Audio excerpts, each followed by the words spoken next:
We'll start here in the front left with Hayden. Ryan Hansel with Clutch Points. Nice to see you again. Good to see you as well. I know there were some videos surfacing online of you working out with KD in the offseason, and I know obviously those, him and Book praised you throughout the season for your defense, but I'm just curious for you, sort of what goes into taking that offensive leap, and how are you sort of able to take inspiration from those two about what it takes to be an offensive superstar in this league? That's a good question. I think the biggest thing I took from, not even just those two, from everyone I talked to, confidence, trusting yourself, putting in the reps, really being a student of the game, being detail-oriented when it comes to your footwork and everything like that. So that this off-season, working out with KD, obviously that's a brother to me.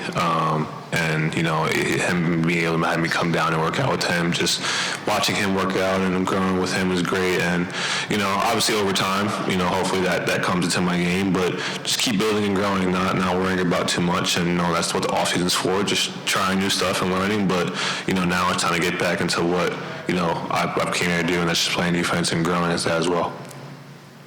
Sit here on the left with Steven. What's going on, Ryan? Steven Prejean, Gardner, PHNX Sports. I'm curious about how your conversations with Jordan Knott have been about just making quick decisions when you get the ball in the wing, and then as an individual, what's kind of went into your development as far as your footwork around the basket? Yeah, the biggest thing is we're trying to play fast.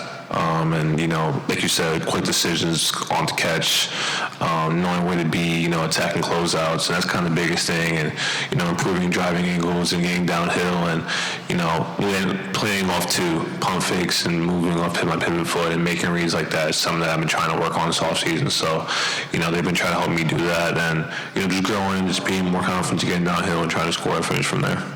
All right, front left, Shane. Ryan, Shane Young Ford, it was good to see you again. One quick one really quick. Devin said that he's making sure to let you and Oso know that you're still rookies until game one. Curious what that all is about. And then the second thing is just how much are you looking forward to kind of being in that leadership role for the young crop of guys that you have going on? So for the first question, I've been hearing that. Not even from Devin, but from like Nick and Mark. They're always telling me you're still not a vet. You're always a rookie until your first game. So hopefully we don't get any more rookie duties until that point. But no, I'm just excited for year two. And like you said, just learning what I learned from year one and applying it for year two and helping these guys come in, like Man and Kobe and Rasheer and CJ, giving them tips to, how to navigate the life of being an NBA player on and off the floor. It's great. And that starts tomorrow in training camp, coming in with the right mindset, helping them be the player they want to be in this league and just grow at that aspect as well. See on the left, Doug. Hi, Ryan. Doug Howard with The Athletic. In your short time around Jordan Ott, what have you learned about him? He's a basketball fanatic. He loves the game, and was something that I think every head coach should be. There's times where I came in to work out at night, and he's there at 9 p.m., sitting in his office watching film, which is great. He's very involved. He's very hands-on. He loves to, interact with us and, pick our brains about what we see and what he sees and what he wants to implement. And he's very in tune to the game, and that's something that we really enjoy. And we've been having great conversations since he first got here, just talking about what he wants to do, his style of play, how he wants to see me in his offense and his defense, and just how he wants me to play the game. Go back left. Brendan Mao, Phoenix Suns on SI. Ryan, I'm curious. Matt has talked a lot about building this new identity kind of built around defense. How have you already seen yourself fitting into that and the rest of the players as well? Yeah, I think that's kind of something that I came in here for, and just building that identity now, starting in September, but now really starting in training camp, just, honing in on getting consecutive stops and, just being physical on defense and, having that tenacious mindset just going on and, trying to stop the person in front of you. Go final three, starting with Kellen. Kellen Olsen, Arizona Sports. Hello, Ryan. Good to see you. So last year you guys had the backpacks. You, Jalen, Oso, Ty was involved too now, but does it feel like you guys have the numbers now as the youngsters? Like you said, one more time. So it's okay. Last year, you guys were one of the few youngsters, the kids on the team, if you will. You got a lot more numbers now. Do you feel like the dynamic is shifting towards a younger locker room now? Yeah, I mean, you see it when you have man 18 years old in the locker room.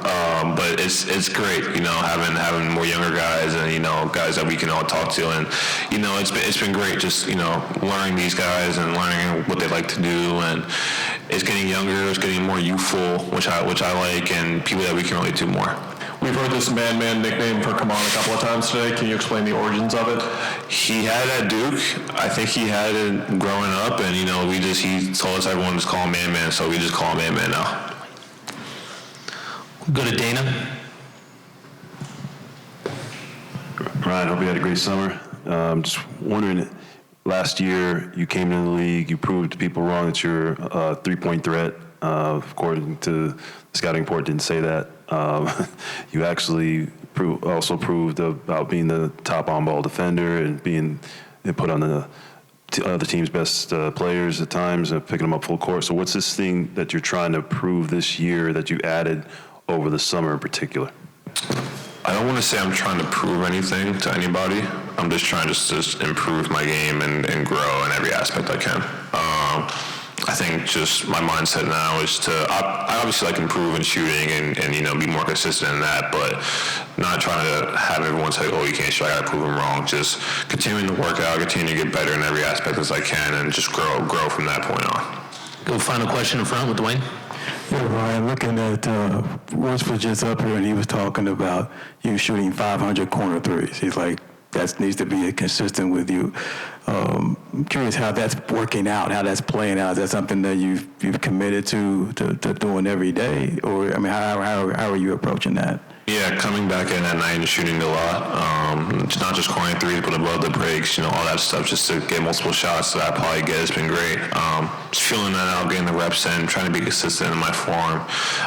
It's been great. It's different when you have put into a game setting, which is obviously something we need, but, you know, just trusting the work that I've been putting in this summer is going to be a big thing for me. So just coming out here now and getting ready for Macau and for LA and for the season and see where it goes from there. All right, thanks, Ryan. Okay, appreciate you guys.